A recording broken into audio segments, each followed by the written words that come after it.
ఈనాడు దేవుడు మనకి అనుగ్రహించిన వాక్య భాగము మత్తయి సువార్త 17వ అధ్యాయము.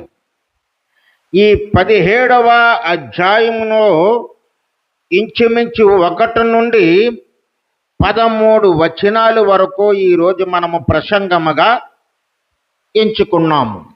ఇది ప్రసంగ భాగము. ఈ వాక్యములను మనం ఈరోజు ధ్యానించుకుంటాం. సంగమా, ఈ చదువుకున్న వాక్య భాగములో యేసు ప్రభు వారు రూపాంతరము చెందుతారు. ఈ రూపాంతరము అనే మాటను మనము తెలుసుకునే ముందు మొదటి వచనములోనికి వచ్చి అసలు అక్కడ ఏమిటి, సందర్భం ఏమిటి అనేది మనము గ్రహిందాము. దీనికి ముందు అధ్యాయములో అనగా 16వ అధ్యాయములో యేసు ప్రభు వారు తన శిష్యులతో అంటారు, శిష్యులారా, మనము యెరూషలేమునకు వెళ్ళుదము. అక్కడ పెద్దల చేత నేను హింసించబడతాను, చంపబడతాను, 3వ దినమున మరలా తిరిగి లేస్తాను. ఈ మాట శిష్యులకు బహు దుఃఖము పుట్టిస్తుంది. ఈ బహు దుఃఖముతో ఉన్న వీరి దుఃఖమును రూపుమాపాలి. అసలు నేను ఎవరనుకుంటున్నారో వీరికి తెలియచేయాలి అని వీరిని మత్తయి సువార్త 17వ అధ్యాయము 1వ వచనము చదివితే మనకు అర్థమవుతుంది. నేను చదువుతున్నాను, శ్రద్ధగా వినండి. 6 దినములైన తరువాత యేసు పేతురును, యాకోబును, అతని సహోదరుడైన యోహానును వెంటబెట్టుకొని ఎత్తైన ఒక కొండ మీదకి ఏకాంతముగా పోయి వారు ఎదుట రూపాంతరము పొందెను. ఎవరిని? 3 శిష్యులను. ఆ కొండ చాలా ఎత్తైనదట. 3 శిష్యులను ఎత్తైన కొండ మీదకి తీసుకుని వెళ్ళాడు. మన భక్తి ఎక్కడ ఉన్నది అక్కడే ఉండకూడదు. మన ప్రార్థన జీవితము ఎక్కడున్నది అక్కడే ఉండకూడదు. ఎత్తైన కొండ అంటే అర్థం ఏమిటంటే భక్తిలో నువ్వు ఇంకా ఇంకా ఇంకా ఇంకా ఎదిగే స్థితి మాట. ఏంటది? భక్తిలో ఎదగాల. మనము ప్రార్థనలో ఎదగాలి, విశ్వాసములో ఎదగాలి, అలాగే దేవుణ్ణి ఆరాధించటంలో ఎదగాలి, వాక్యము విని విశ్వసించి నమ్మి దేవుని నుండి పొందుకొనుటలో మనకి అనుభవములు ఎన్నో ఉంటాయి. ఆ అనుభవాల్లో మనము ఎదగాలి. భక్తుడైన దావీదు కీర్తన 61 2వ వచనం, నా ప్రాణము తల్లడెల్లగా భూ దిగంతముల నుండి నీకు మొర్ర పెట్టుచున్నాను. నేను ఎక్కలేనంత ఎత్తైన కొండపైకి నన్ను ఎక్కించుము అంటున్నాడు. ఈ భక్తుడికి ఏదో ఆపదొచ్చింది, దుఃఖపడ్డాడు, తల్లడిల్లిపోయాడు. ప్రభువా, నా ప్రాణము తల్లడిల్లిపోతుంది, నాకు దుఃఖము మీద దుఃఖం వస్తుంది, బాధ మీద బాధ కలుగుతుంది, వేదనతో నేను కృంగిపోతున్నాను, నా ప్రాణము తల్లడిల్లుతున్నప్పుడు నేను నీకు మొర్ర పెట్టుతున్నానయ్యా. మొర్ర పెడుతున్న నాకు నువ్వు నేను ఎక్కలేనంత ఎత్తైన కొండ మీదకి ఎక్కించు. మనము కూడా దేవుణ్ణి అలాగే అడగాలి. ఇప్పుడు ఈ శిష్యులు దుఃఖములో ఉన్నారు. ఎందుకు? ప్రభువు వారు సిలువ వేయబడతారని శిష్యులకు చెప్పారు. శిష్యులారా, నేను సిలువ వేయబడతాను, నేను చనిపోయి 3వ దినమున లేస్తానని చెప్పారు. ఈ శిష్యులు ఏమనుకుంటున్నారంటే ప్రభు చనిపోతారేమో, మనతో ఉన్న ప్రభు చనిపోతే మనకెంత బాధ అనుకుని దుఃఖములో మునిగిపోయారు. దుఃఖించిరు అని ఉంది ముందు అధ్యాయంలో. ఆ దుఃఖములో మునిగిపోయిన ఈ శిష్యులను తన యొక్క నిజతత్వాన్ని, ఆయన ఎవరో అనే ఆ దైవికమైన ఆ మహిమను వారికి చూపించటానికి ఇప్పుడు ప్రభు ఏం చేశాడంటే ఎత్తైన కొండ మీదకి వారిని తీసుకుని వెళ్ళారు. ఎవరెవరిని? పేతురు, యాకోబు, యోహాను అనే ముగ్గురిని తీసుకుని వెళ్ళారు. ఆ కొండ పేరు పరిశుద్ధ గ్రంథములో రాయబడలేదు కానీ ఆ కొండను కొంతమంది ఏమంటారంటే బైబిల్ పండితులు తాబోర్ కొండ అంటారు. ఎక్కువ మంది బైబిల్ పండితులు ఏమని చెప్తారంటే హెర్మోన్. ఏమంటారండి? హెర్మోన్ కొండ అంటారు. హెర్మోన్ అనే మాటకు పరిశుద్ధత అని అర్థం. హెర్మోన్ అనే మాటకు అర్థం ఏంటండి? పరిశుద్ధత.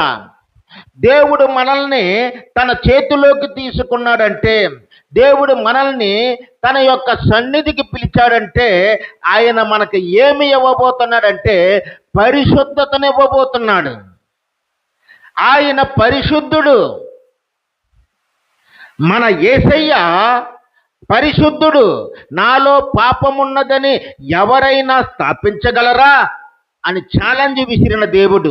ఆయన పరిశుద్ధుడై ఉన్న ప్రకారము మనల్ని కూడా దేవుడు ఏమి కోరుకుంటున్నాడంటే, నా ప్రియమైన పిల్లలారా మీరు కూడా నా వలె పరిశుద్ధులుగా ఉండండి. అదే ఎత్తైన కొండలో మనం పొందుకునే అనుభవం. ఈ శిష్యులు ఆ ఎత్తైన కొండ మీదకి వెళ్ళారు. ఎందుకు ఆ కొండ మీదకి వెళ్ళారు? వారు ప్రార్థన చేయుటకు వెళ్ళిరి. ఎందుకు వెళ్ళారు? ఈ వచనము ఎక్కడ మనకు దొరుకుతుందంటే లూకా సువార్త 9వ అధ్యాయము 28వ వచనంలో దొరుకుతుంది. ప్రభువు దృష్టిలో ప్రార్థన చాలా ముఖ్యమైనది. మన కుటుంబములో గొప్ప గొప్ప కార్యాలు జరగాలంటే మన బలము కాదు, మన శక్తి కాదు, మనకున్నది ఏదీ కాదు, కానీ ప్రభువుని సమీపించి ప్రార్థన చెయ్యటమే గొప్ప కార్యాలు నెరవేరడానికి పునాది. ప్రార్థన. మరి వారు ప్రార్థన చేయడానికి వెళ్ళారు. అలాగ ప్రార్థన చేస్తూ ఉన్నారు. శిష్యులు ప్రార్థన చేస్తున్నారు, ప్రభు అక్కడ ప్రార్థన చేస్తున్నారు. అక్కడ ఏం జరిగింది? మత్తయి సువార్త 17వ అధ్యాయము 2వ వచనము. ఆయన ముఖము సూర్యుని వలె ప్రకాశించెను, ఆయన వస్త్రములు వెలుగు వలె తెల్లనివాయెను. యేసు ప్రభు అక్కడ ప్రార్థన చేస్తూ ఉండగా రూపాంతరము చెందాడట. రూపాంతరం చెందటం అంటే అర్థం ఏంటి? రూపాంతరం అంటే ఉన్న మనిషి ఆ మనిషిలా కాకుండా మరోలాగా ఆగు పెంచటం, మార్పు చెందటం. ప్రభువు యొక్క రూపము మారిపోయింది అక్కడ. ఆ రూపాంతరము చెందాడు ఆయన. ఆయన ముఖము ఎలాగుందట? సూర్యుని వలె ప్రకాశించెను. ఆయన దేవాది దేవుడు, దైవ కుమారుడు, త్రిత్వములో ఒకడైన వాడు, ఆ మహిమా ప్రకాశములో ఉన్నవాడు. ఈయన ఎక్కడ ఉన్నవాడు అంత అలాగా కనిపించటానికి అని మనం చూస్తే తిమోతికి రాసిన మొదటి పత్రిక 6వ అధ్యాయము 16వ వచనము. సమీపింపరాని తేజస్సులో ఆయన మాత్రమే నివసించుచు అమరత్వము గలవాడై ఉన్నాడు. మనలో ఎవడునూ ఆయనను చూడలేదు, ఎవడునూ చూడనేరడు. ఆయనకు ఘనతయు శాశ్వతమైన ప్రభావమును కలిగియుండునుగాక. ప్రభువు యొక్క నిజస్థితిని ఇక్కడ పౌలు వర్ణిస్తున్నాడు. ఈ శిష్యులు యేసు ప్రభు ప్రార్థిస్తుండగా ఆయన ముఖము సూర్యుని వలె కనపడటము, ఆయన వస్త్రములు తెల్లనివై వెలుగుగా మారిపోవటము వారు చూశారు. ఆ కొండ మీద ఆయన ముఖము సూర్యునిలా మెరిసిపోతుంది. ఆయన వేసుకున్న బట్టలు తెల్లగా ప్రకాశమానమైపోయాయి. ఏమిటి వింత అనుకున్నప్పుడు వారికి తెలియనిది ఏంటంటే ఆయన పరములో ఉన్నవాడు. ఎక్కడున్నవాడు? పరలోకములో ఉన్నవాడు. పరలోకములో ఆయన స్థితిదట. సమీపింపరాని తేజస్సు. ఆ వెలుగు దగ్గరికి కూడా మనం వెళ్ళలేమట. సూర్యుడి దగ్గరికి నువ్వు వెళ్తావా? మాడి మసైపోతా. సూర్యుని సృష్టించిన వాడు, ఇలాంటి సూర్యుల్ని కోటాను కోట్లు సృష్టించిన యేసయ్య మరి ఇంకెంత ప్రకాశవంతంగా ఉంటాడు. అమరత్వము గలవాడు. అమరత్వం అంటే ఇంకా ఆయనకి చావు లేదు. ఆయన్ని ఏ నరుడు చూడలేదు, చూడలేడు, చూడనేరడు. అలా చూడలేమనే యేసయ్య తన్ను తాను తగ్గించుకొని నరరూపము ధరించి మన కోసము భూమి మీదకి వచ్చాడు. మరి యేసయ్యకి వచ్చిన వెలుగు బయట నుండి వచ్చే వెలుగు కాదు, ఆయన లోపల నుండి వచ్చిన వెలుగది. ఆ వెలుగు ఏమిటంటే దైవత్వముతో కూడుకున్న దేవుని మహిమ బయటికి వచ్చింది. దేవుని మహిమ బయటికి వచ్చి ఆయన దేవుని మహిమను ఆ శిష్యులకు చూపించాడు. ఆశ్చర్యమే కదా ఎవరికైనా. ఆ దృశ్యాన్ని చూశారు, ఆ వెలుగును చూశారు. అప్పుడే వారికి ఒక దృశ్యం కనపడ్డది. ఏమిటా దృశ్యం అంటే 3వ వచనం చూడండి. ఇదిగో మోసేయు ఏలియాయు వారికి కనబడి ఆయనతో మాట్లాడుచుండెను. మోసే ధర్మశాస్త్రమును తీసుకొచ్చినవాడు, ధర్మశాస్త్రమునకు ప్రతినిధి. ధర్మశాస్త్రములో రక్షణ లేదు కానీ ఆ రక్షణ ఎవరిలో ఉందంటే క్రీస్తులో ఉంది. రక్షణ ఎవరిలో ఉంది? క్రీస్తులో ఉంది. ఆ తర్వాత ఇంకా ఎవరు కనపడ్డారు? ఏలియా కనపడ్డాడు. ఏలియా ప్రవక్తలకు ప్రతినిధిగా ఉన్నాడు. ఈ ప్రవక్తలు మొట్టమొదటి నుండి కూడా మెస్సయా వస్తాడు, అభిషిక్తుడు వస్తాడు, రక్షణ తీసుకొస్తాడు అని ప్రవచిస్తూ ఉండేవారు.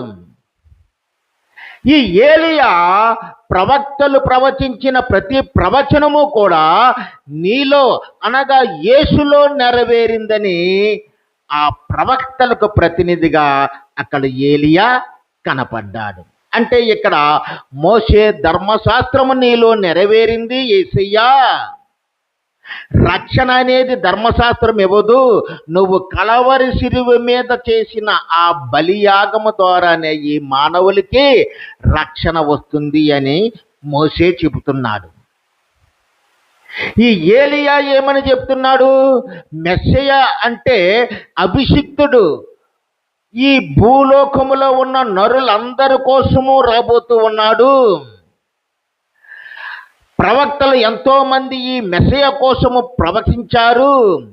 ఆ ప్రవక్తల యొక్క ప్రతి ప్రవచనము నీలో నెరవేరుతుంది అని చెప్పి ఈ ఏలియా చెబుతూ ఉన్నాడు. అంటే ఇక్కడ మోషేను ఏలియాను యేసుతో కలిసి మాట్లాడుతూ ఉన్నారు. ఈ ప్రజల కొరకు నువ్వు సిలువ ఎక్కాలి, ఈ ప్రజల కొరకు నువ్వు రక్తము కార్చాలి, ఈ ప్రజల కొరకు నువ్వు మరణించాలి. నీ మరణము ద్వారా తండ్రి అయిన దేవుడు సర్వలోకములో ఉన్న ప్రజలందరి కొరకు రక్షణ అనేది తీసుకొని వస్తున్నాడని చెప్పి వారు యేసుతో సంభాషిస్తూ ఉన్నారు. మనిషి పాపి. ఆ పాపి రక్షణ పొందాలంటే పాపము లేని వాడి ద్వారా ఆ బలియాగము చేయబడాలి. ఈ సృష్టిలో పాపము లేని వాడు ఎవరైనా ఉన్నారా? లేరు. అందుకే దేవుడే తన్ను తాను బలిగా అర్పించుకోవడానికి వచ్చేశాడు. ఎవరి కొరకు? పాపులైన మనందరి కొరకు. రోమీలికి రాసిన పత్రిక 6వ అధ్యాయము 6వ వచనములో పౌలు ఏమని చెప్తున్నాడంటే, పాప శరీరము నిరర్ధకమగినట్లు మన ప్రాచీన స్వభావము ఆయనతో కూడా సిలువ వేయబడెను. ఎవరితో? మన పాపములన్నీ ఎవరి మీదకి వెళ్ళిపోయాయి అంటే ఇప్పుడు యేసు ప్రభు మీదకే వెళ్ళిపోయాయి. మానవులారా, మనుషులారా, విశ్వాసులారా, సంగమా, ఇప్పుడు మన పాపములన్నిటినీ యేసు ప్రభు సిలువలో భరించాడు, మోసాడు, పరిహారం చెల్లించాడు. కాబట్టి పౌలు ఈ మాటను చెబుతున్నాడు. ఏమంటున్నాడంటే మన పాపములు నిరర్ధకమగునట్లు. మన పాపాలు ఏమైపోయాటండి? పటాపంచలైపోయాయి. దేని ద్వారా?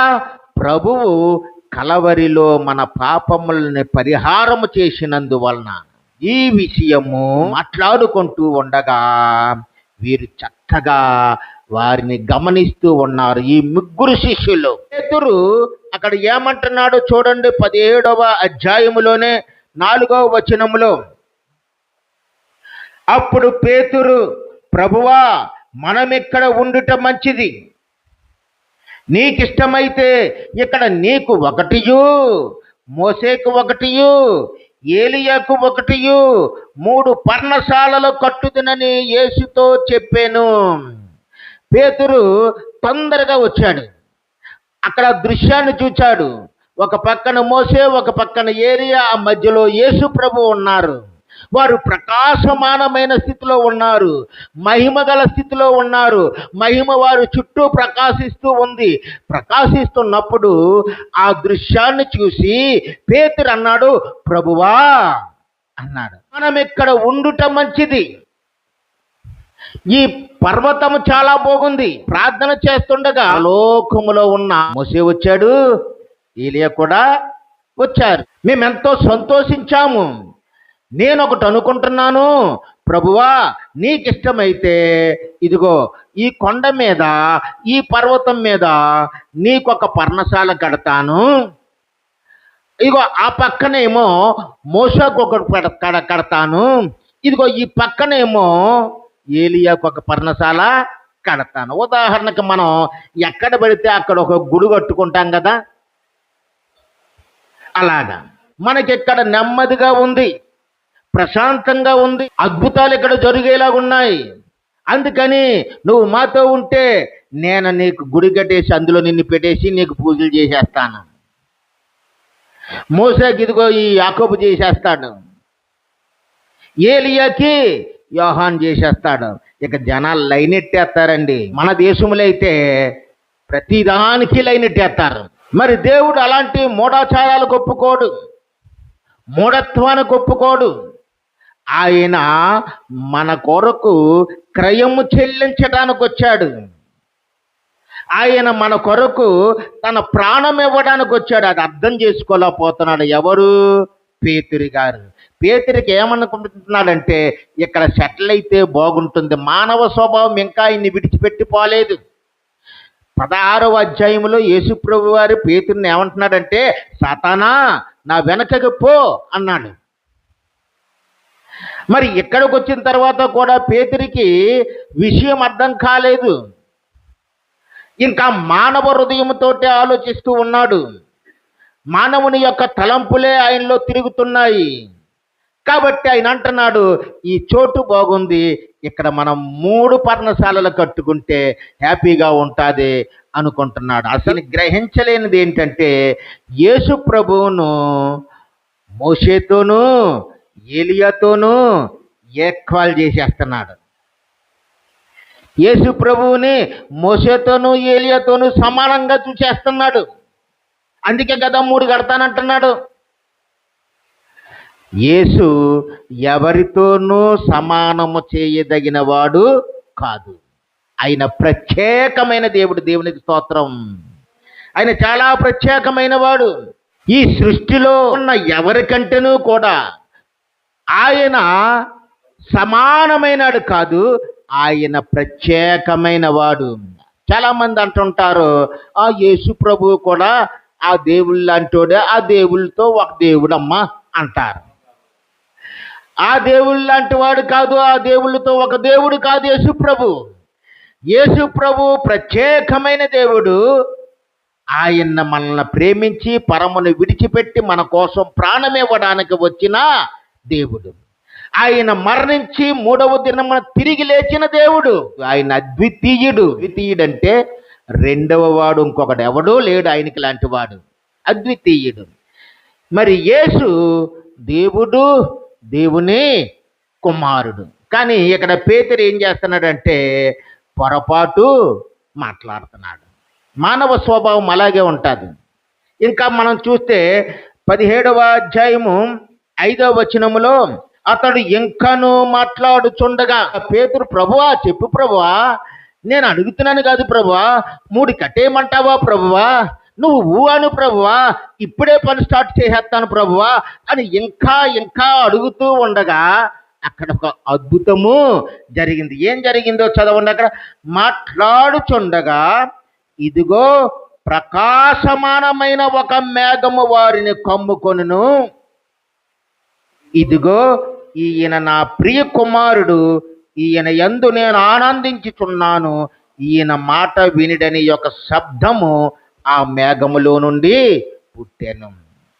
ఇశ్రాయేలీయులు అరణ్య యాత్ర చేసినప్పుడు పగలు మేఘస్తంభముగాను రాత్రి అగ్నిస్తంభముగాను ఉన్న ఆ షకేనా మేఘము మరి ఇప్పుడు ఆ రూపాంతర కొండ మీద యేసు ప్రభువు, మోసే, ఏలియాలు ఉన్నప్పుడు పేతురు, యోహాను, యాకోబులు చూస్తుండగా, వీరు మాట్లాడుతూ ఉండగా హఠాత్తుగా మేఘం వారిని కమ్ముకుందట.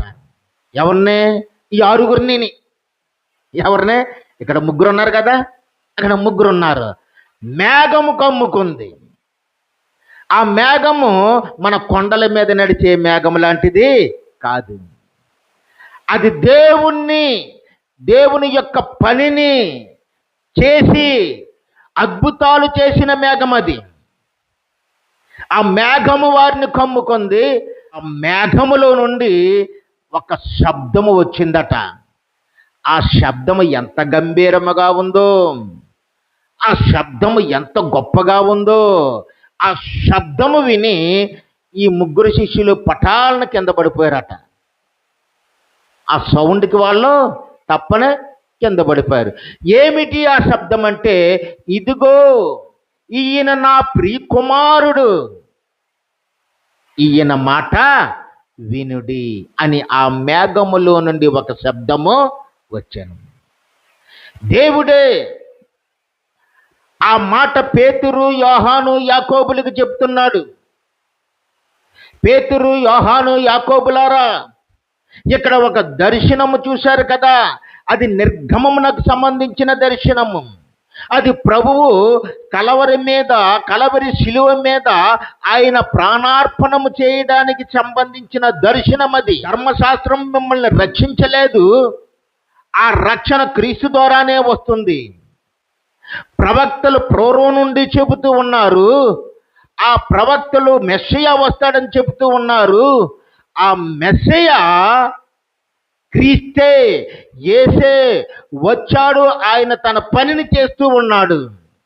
మీరు ఆయన యందు విశ్వాసముంచి ఆయన చెప్పిన మాటల్నే వినండి. మరి మనం వింటున్నామా ఆయన మాట? చాలాసార్లు ప్రభువు మాట వినం. మనం ఏది చెయ్యొద్దంటే అదే చేస్తాం. అనాది నుండి వస్తున్న జబ్బది. ఆదాము అవ్వలకు ఆ చెట్టు పండు మాత్రమే తినకండి, మిగతా అన్నీ మీరు తినండి అన్నారు. వాళ్ళకి లోట, అన్ని ఫలాలు తినేయచ్చు, ఈ చెట్టుది మాత్రమే తినొద్దన్నారు. ఏది చెయ్యొద్దంటే అదే చేస్తాం. చెప్పిన మాట వినము. మనము కూడా అలాగే ఉన్నాం. అరే, పాపపు జీవితం వద్దు, పాపపు బ్రతుకొద్దు, పాపపు స్నేహితుల్ని విడిచిపెట్టు, వాడి వల్ల నీ ప్రాణానికి ముప్పు, వాడి వల్ల నీకు ధనము ముప్పు, వాడి వల్ల నీ కుటుంబం చెడిపోతుంది. వాక్యము చెప్తుంది, ప్రభువు చెప్తున్నాడు, సేవకులు చెప్తున్నారు, స్నేహితులు చెప్తున్నారు. వినడానికి ఏమొచ్చిందంటే, నా ప్రాణమా పోతే పోనీ. మనం వాడి మాట వింటాం కానీ ప్రభువు మాట వినం. దేవుని వాక్యం ఏమంటుందంటే, ఈయన నా ప్రియ కుమారుడు, ఈయన మాట మీరు వినండి. శిష్యులు ఈ మాట విని బోర్లా పడి మిక్కిలి భయపడగా, బోర్లా పడ్డారంటే ఎంత భయపడ్డారో చూడు, భయపడిపోతున్నారు. అప్పుడు యేసయ్య వాళ్ళ దగ్గరికి వచ్చాడు. మనము పడిపోయినప్పుడు మన చెయ్యి పెట్టి లేపడానికి దేవుడు వస్తాడు. ఒక్కొక్కసారి మనం పడిపోయాం, ఎవరు లేరు అనుకుంటాం. లేపడానికి వస్తాడు దేవుడు.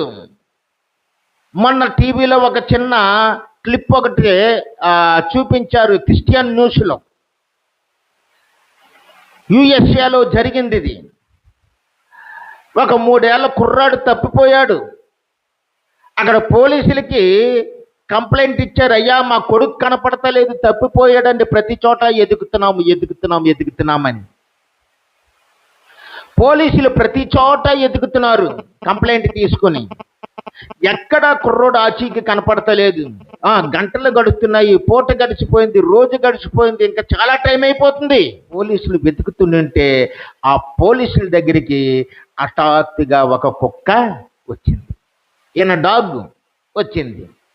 వచ్చి వాళ్ళని భౌమని అరుస్తూ వారికి ఏదో సైకిల్ చేస్తుంది. వాళ్ళు ఏదో అనుకున్నారు.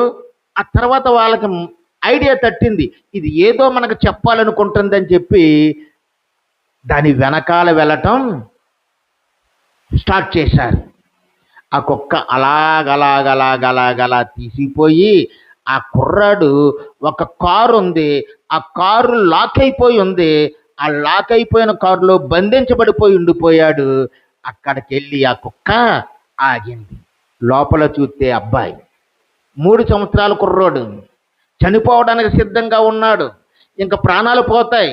అటువంటి స్థితిలో వారు హఠాత్తుగా వెళ్ళి ఆ డోర్ ఓపెన్ చేసి ఆ చిన్న కుమారుని, ఆ బాయ్ని రక్షించారు. రక్షించి ఏది ఈ కుక్క అని పక్కకు చూశారు, కనపడలే, మాయమైపోయింది. ఏమైపోయింది? అక్కడ కనపడలేదు, అది మాయమైపోయింది. ఆ చుట్టుపక్కల వారిని అందరినీ ఎంక్వైరీ చేశారు. మీరు ఏమన్నా కుక్కను పెంచుకుంటున్నారా? మీరు ఈ చుట్టుపక్కల ఎవరైనా కుక్కలను పెంచుకుంటున్నారా? ఒక కుక్క మమ్మల్ని ఇక్కడ తీసుకొచ్చి ఇక్కడ బాబు ఉన్నాడని చెప్పింది. ఎవరిదా కుక్క అంటే, మాది కాదు మాకు తెలియదు, మేము పెంచుకుంటలేదు అన్నారు. అప్పుడు వారు అనుకున్నారు, ఇది దేవుడే చేసిన అద్భుత కార్యం. నీ జీవితంలో నువ్వు పడిపోయావు, కుంగిపోయావు, నశించిపోతున్నావు, నాకెవరు లేరనే స్థితిలో, ఆ భయములో నీకు తోడుగా ఉండేవాడు ఎవరంటే యేసయ్యే. ఆయన వస్తాడు, వచ్చి చెయ్యి పెట్టి లేపుతాడు. ఇక్కడ చూడండి, వారికి అదే చేశాడు. 7వ వచనం, యేసు వారి యొద్దకు వచ్చి వారిని ముట్టి, లెండి, భయపడకడని చెప్పాను. వారు భయంతో ఉన్నారు. అక్కడ చూసింది వారికి అద్భుతంగా అనిపించింది. ఆ తర్వాత ఆ శబ్దం వచ్చిన తర్వాత వారు భయపడిపోయి బోర్ల పడిపోయారు. ఆ భయంకరమైన ఆ పరిస్థితుల్లో దేవుడు ఏం చేశాడంటే వారిని తట్టి, అంటే ఇలాగిలా తట్టి చెయ్యి పట్టి లేపి, నేనున్నాను, భయపడకండి అన్నారు. మన దేవుడు మనకు అండగా ఉన్నాడు. మన ఏ సమస్య అయినా, బాధ అయినా ఆయన దగ్గర నువ్వు మొర్ర పెట్టుకో, ఆయన దగ్గర ప్రార్థించుకో, ఆయనకి చెప్పుకో. ఆయన అంటాడు, భయపడకు, నేనున్నాను. ఆయన అంటాడు, భయపడకు, నేను నీకు ఉన్నాను అంటాడు. శిష్యులు పైకి లేచి కన్నులు తెరిచి చూశారు. కన్నులు తెరిచి చూస్తే ఇప్పుడు అక్కడ యేసు ఒక్కడే ఉన్నాడు. మోసే లేడు, ఏలియా కూడా లేడు. మోసే ఏలియాలు లేరు, యేసు ఒక్కడే ఉన్నాడు. మరి ఏంటి ఇక్కడ మనం గమనించవలసింది ఏంటంటే, ఎవరున్నా ఏమున్నా సరే వారు యేసుకి సాటైన వారు కాదు. నీకు మిగిలే దేవుడు, నీకు ఉండే దేవుడు, నిన్ను ఆదుకునే దేవుడు, నిన్ను ఆదరించే దేవుడు ఒకే ఒకడున్నాడు. ఆయన ఎవరంటే యేసు ప్రభు మాత్రమే. యేసు ఒక్కడ మాత్రమే ఉన్నారు అక్కడ. మన దేవుడు సదాకాలము నీతో ఉండే దేవుడు. కొండ మీద దృశ్యమైపోయింది. వారు కొండ నుండి దిగి వస్తున్నారు. ప్రియమైన విశ్వాసులారా, ఈరోజు మనము చూసిన ఆ దృశ్యం ఏమిటంటే, కొండ మీద యేసు ప్రభు పొందిన రూపాంతరం. రూపాంతరం అనగా ఆయన స్వరూపము మారింది. సూర్యుని వలె ప్రకాశించాడు. ఆయన వస్త్రములు తలతలలాడిపోయాయి, తెల్లవై వెలుగుల వలె ప్రకాశించాయి. దైవత్వం అంతా బయటకు వచ్చింది. కొన్ని నిమిషాల దైవత్వాన్ని వారు చూశారు. ఆ రూపాంతర అనుభవాన్ని వారు అనుభవించారు. ఈరోజు కూడా మనము ఆయన వలె రూపాంతరము పొందాలి. రూపాంతరం అంటే మనం ఉన్న స్థితిని మార్చుకొని దేవుని యొక్క స్థితిలోనికి మనము మారాలి. పాపపు స్థితిని వదిలిపెట్టాలి, అతిక్రమాలను వదిలిపెట్టాలి, దేవునికి అయిష్టమైనది వదిలిపెట్టాలి, మనస్సు మార్చుకొని ప్రభువు కొరకు జీవించేలాగా ఉండాలి. మన స్వరూపము ప్రభువు స్వరూపములోనికి మారాలి. అదే రూపాంతరం.